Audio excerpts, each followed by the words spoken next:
tardes. Buenas tardes. Espero que estén bien. Esta es la tercera sesión en la que yo tengo el gusto de estar con ustedes. Cuando iniciamos, yo les comentaba que es difícil hallar solución de continuidad entre lo que vimos en el primer taller, que era como la delimitación del tema de prueba, o cómo se estructura la acusación, de lo que depende el tema de prueba, junto con lo que propone la defensa. Eso integra el tema de prueba. Luego vimos algunos aspectos probatorios y hoy nos corresponde ver cómo se revisa el tema de la prueba en el recurso extraordinario de casación.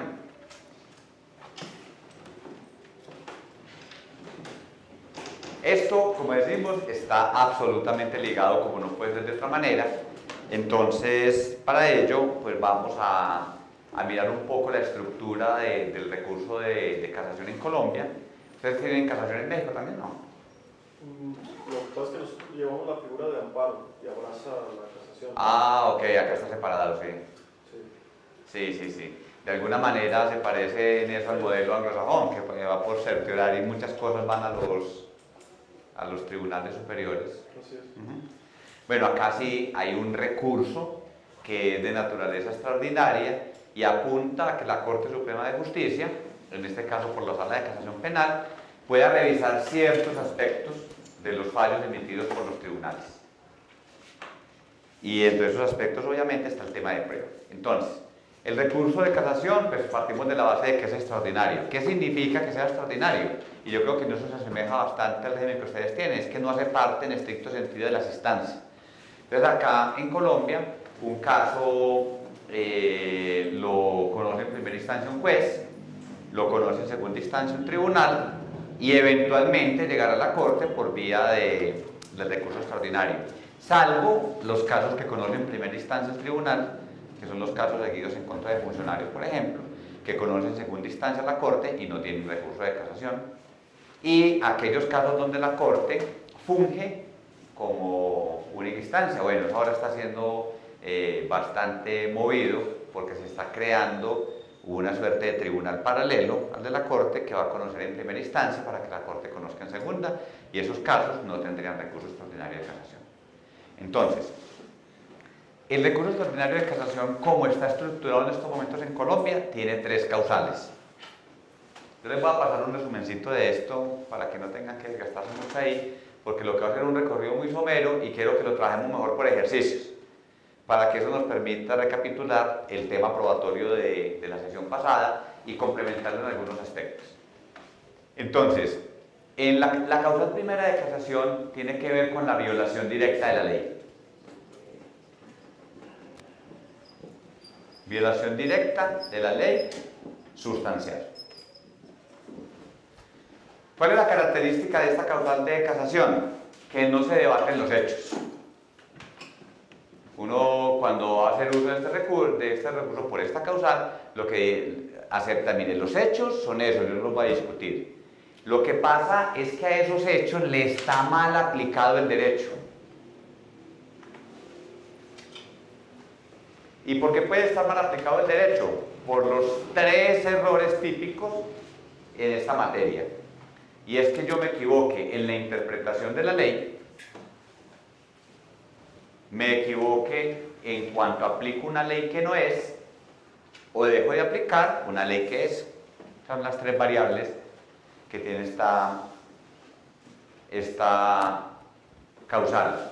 Por ejemplo, se demuestra que alguien se apoderó de una cosa mueble ajena, pero no se demostró que actuó con la intención de obtener un provecho económico. Y le aplican a esto la norma del hurto, que es el artículo 239. Esta es una equivocación que se puede corregir por la senda de la causal primera, en la medida en que esta norma nunca se debió haber aplicado. ¿Okay? Pero también puede suceder que está demostrado que la persona actuó, la que cometió el homicidio, actuó por una provocación grave, injusta, etcétera, etcétera, etcétera, y no obstante se dejó de aplicar la norma que atañe a la ira. Entonces ahí habría un problema. en cuanto a la aplicación del derecho sustantivo, porque se dejó, valga la redundancia, de aplicar una norma que debió haberse aplicado al caso. Es muy difícil separar los problemas de indebida aplicación de los problemas de interpretación, porque lo que suele ocurrir es que la indebida interpretación se traduce en que yo aplico mal la norma. Eso está bastante conectado. Entonces ese es el mundo de la causal primera de casación, que no es la que nos va a ocupar, porque ya nos vamos a centrar en todo lo que corresponde a la prueba. Solo a manera informativa. La segunda causal de casación tiene que ver con el debido proceso. Tiene que ver con el debido proceso, salvo en lo que tiene que ver con la prueba. Casi siempre. Deja por fuera lo de la prueba, porque lo de la prueba tiene una causal especial. Y la violación del debido proceso tiene dos modalidades.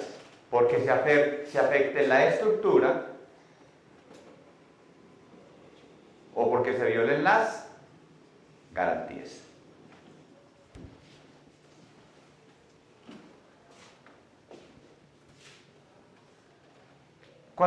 Un ejemplo en el que podamos decir que se afecta la estructura. ¿Cuándo podríamos decir, uy, ahí se afectó la estructura del proceso? Por ejemplo, no se hizo acusación. Se permitió una instancia muy importante del proceso. Entonces acá su estructura fue resquebrajada a un punto que solamente puede solucionarse por la vía de la nulidad. Y un ejemplo de violación de garantías es que el procesado no tuvo defensa técnica. Y esto es el mundo de la causal segunda. Como les digo, el tema de la prueba, aunque las pruebas tienen mucho que ver con las garantías en el proceso, en Colombia casi todos estos temas se dejaron para la causal tercera. Es una causal dedicada al mundo de la prueba, que es lo que nos interesa hoy. Bastante sencillo esto, ¿no? Pues por lo menos en lo que tiene que ver con los aspectos más gruesos. La causal tercera se le denomina o tiene que ver con la violación indirecta de la ley sustancial. ¿Por qué será violación indirecta? Si la primera es violación directa, ¿por qué esta será violación indirecta? ¿Ustedes qué piensan?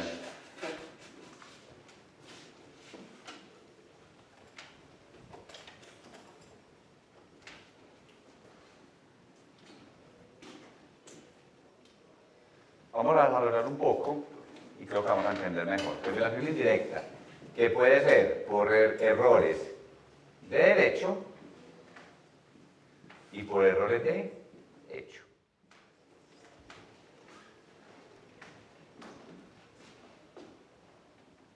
Y los errores de derecho se dividen en falso juicio de convicción y falso juicio de legalidad.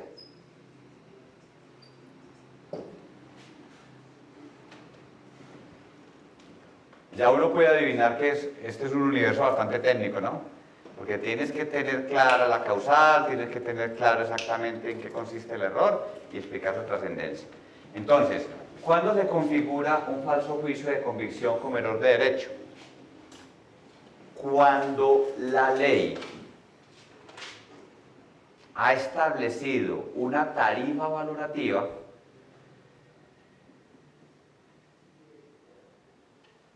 que es desconocida por el juzgador. ¿Las tarifas valorativas son comunes o son excepcionales? ¿Qué piensan?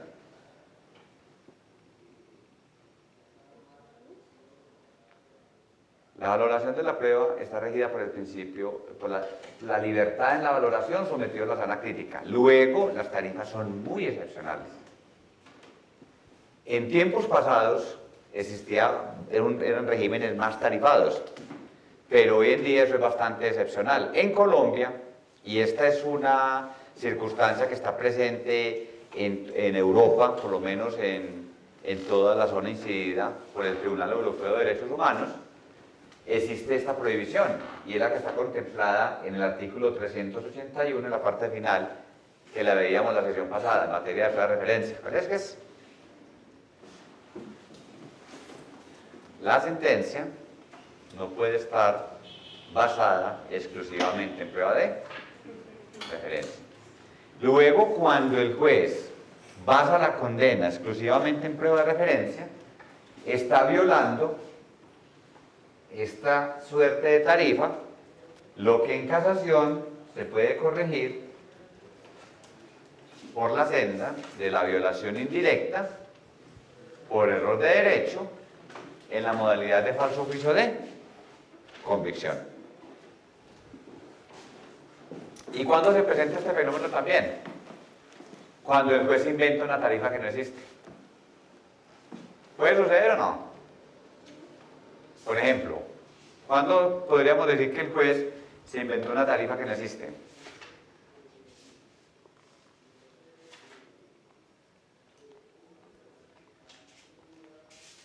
Cuando entiende, por ejemplo, que algo solo se puede probar de determinada manera. Por ejemplo, la embriaguez solo se puede probar con un dictamen. Bueno, ¿la embriaguez puede ser un hecho jurídicamente relevante o no? La embriaguez, demostrar la embriaguez puede ser importante en un proceso penal. Por ejemplo, cuando hay un accidente de tránsito, cuando la infracción al deber de cuidado consiste exactamente en conducir embriagado. Y podrá demostrarse la embriaguez, así no se haya aportado un dictamen pericial sobre la misma. ¿Sí se podrá? Fíjese, estamos resolviéndole la vida a una persona, decidiendo si lo condenamos o no lo condenamos. Ahí no es cuando dice que, por ejemplo, el policía puede colocarle lo de la retina. Bueno, pero ahí de todos modos habría como un estudio clínico, en fin. No, no se puede condenar. ¿No se puede condenar? Listo, muy bien. Dejémoslo ahí en punta porque es uno de los casos que vamos a trabajar. Entonces, violación indirecta. ¿Por qué violación indirecta? Porque violando esta regla, terminamos violando la ley penal. Terminamos aplicando mal una norma penal. ¿Vamos? Entonces decíamos, los errores de derecho tienen estas dos modalidades. Falso juicio de convicción y falso juicio de legalidad. El falso juicio de legalidad ocurre cuando el juez valora una prueba que ha sido obtenida con violación del debido proceso o con violación de derechos fundamentales. Aunque, según la Corte Constitucional, cuando el 29 habla de debido proceso, debemos entender todos los derechos fundamentales. Por ejemplo, en una diligencia de allanamiento absolutamente ilegal, se obtiene la evidencia que a la postre es utilizada para fundamentar la condena. Pero tiene la contracara, y es que también se incurre en este yerro cuando el juez deja de valorar una prueba legal por considerar equivocadamente que es ilegal. ¿Me hago entender? Entonces, la primera muestra es que valora algo que es ilegal. Pero la segunda forma de equivocación es que el juez deje de valorar una prueba creyendo la que es ilegal cuando en verdad es legal. Por eso es que es un error de derecho. Es un error en cuanto a la ley, en cuanto a las reglas que rigen el medio de prueba. Entonces se podría decir en los casos que una de las partes le dice al juez que le solicita que se practique una exploración, pues no la practica porque la considera legal.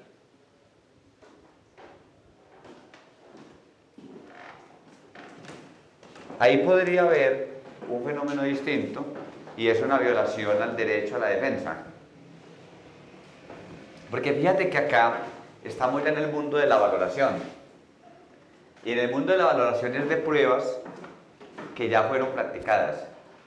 Luego, si se le cercena el derecho a la prueba totalmente a una parte, no podemos decir que estamos ante un fenómeno de violación indirecta por error de derecho, por falta de legalidad, sino una violación del derecho a la defensa. ¿Que está en cuál causal está? Según lo que acabamos de ver. En la segunda. Recuerda, debido proceso, violación de la estructura, violación de las garantías. ¿Estamos ahí?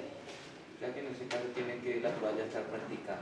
Exacto, pero no es que lo otro quede por fuera de cobertura, solo que está cubierta por la causal segunda. Vamos a mirar, yo les traje unos ejemplitos que espero que por la vía del taller logremos afianzar lo que vimos en la sesión pasada, que es lo que más nos interesa, y mirar cómo se argumentan estas cosas, que les puede resultar mucho más interesante, porque así lo podrían ustedes presentar como una apelación o como una casación. En últimas, en el proceso terminamos debatiendo las mismas cosas, solo que el recurso extraordinario de casación es más cerrado y está sometido como a unos requisitos, a unas formalidades más extremas. Pero al final del tiempo terminamos discutiendo cuál es el tema de prueba, cuál fue la prueba con la que eso se demostró, si esa prueba es legal y si esa prueba es suficiente. Básicamente es como lo que nos la paramos haciendo en un proceso. ¿Estamos acá? Entonces decimos, la violación indirecta puede ser por errores de derecho y por errores de hecho. Bueno, yo asumo que por vía de amparo se corrigen todas las cosas que hemos dicho. Porque en verdad estos fenómenos son universales. Esto se lo encuentra, este mismo estudio se lo encuentra usted con otras denominaciones, lo encuentra casi que en todo el mundo, por lo menos en la cultura occidental eso es bastante marcado. Sí, platiqué con un juez de Panamá y ellos también tienen ese sistema de amparo. ¿Sí? Oiga, el sistema de Panamá termina siendo bien interesante. En una sentencia reciente de Colombia se tomó parte del sistema panameño porque ellos lograron, en materia de declaraciones de niños, ellos lograron un esquema bastante ajustado. Aquí por lo menos la Corte lo consideró muy oportuno porque ellos han buscado mucha asesoría internacional. Entonces, de ahí paulatinamente van creando como su procesito bien consolidado, lo que no es fácil. Bien, los errores de hecho. Fíjense que los errores de hecho son tan sencillitos. Por lo menos los dos primeros. Uno, que se afecte la identidad de la prueba. Bueno, hay que aclarar que estas cosas serían corregibles en Colombia en tutela, de alguna manera, cuando constituyen vía de hecho y no hay otros recursos judiciales, y varios, que es el equivalente al amparo. Y acá hay una pluralidad de recursos y acciones bastante notoria, ¿no? Entonces, ¿cómo se puede afectar la identidad de una prueba? Básicamente de tres maneras. Porque se le adicione, porque se le quite o se le cercene, o porque se le tergiverse. Y esto pasa, es bastante frecuente, ¿no? Porque el testigo dijo A y el juzgador entiende dijo A y B.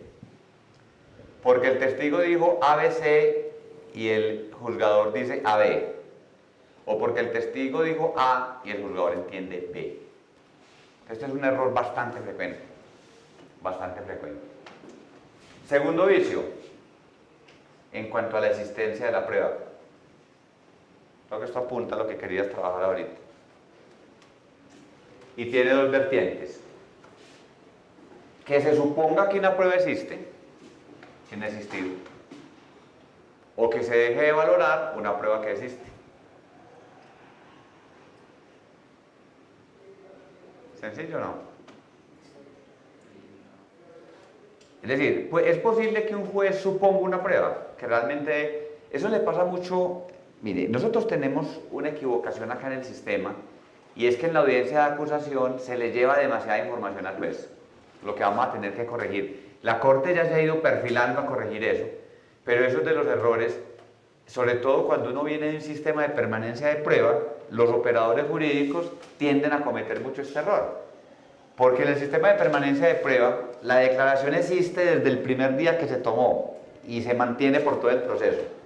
Según veíamos la sesión pasada, en un sistema de estos, una entrevista es simplemente un acto preparatorio y sirve para las cosas de las que hablábamos la sesión pasada.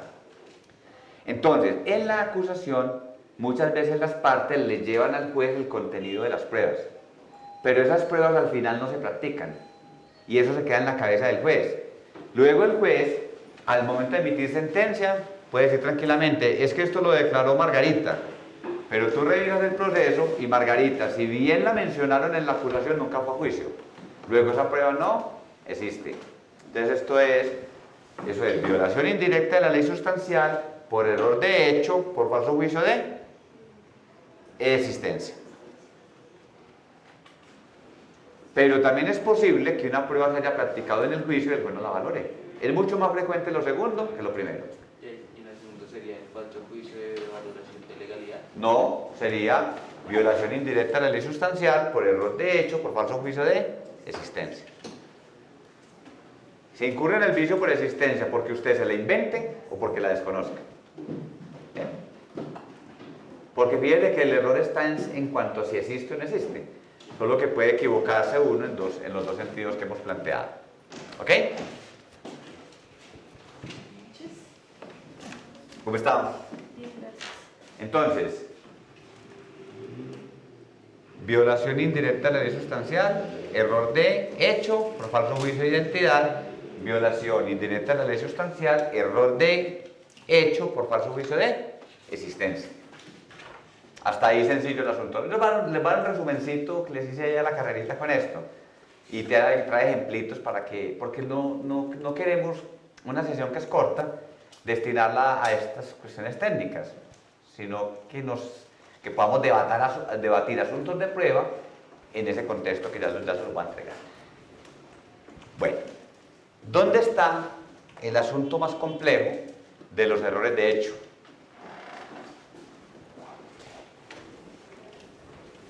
Y en esto nos gustaría saber bastante hasta dónde va el recurso de amparo mexicano, porque este es un tema bastante complejo.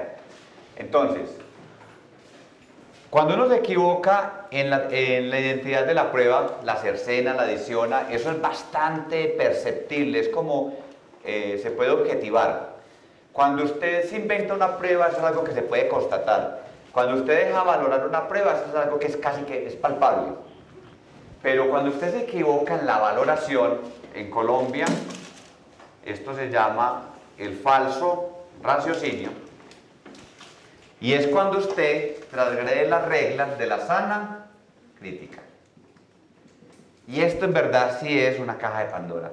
Este es un tema todavía de una apertura,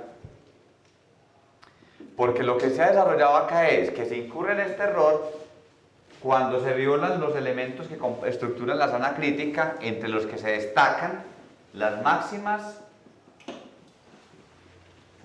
de la experiencia, el conocimiento técnico-científico y las reglas de la lógica.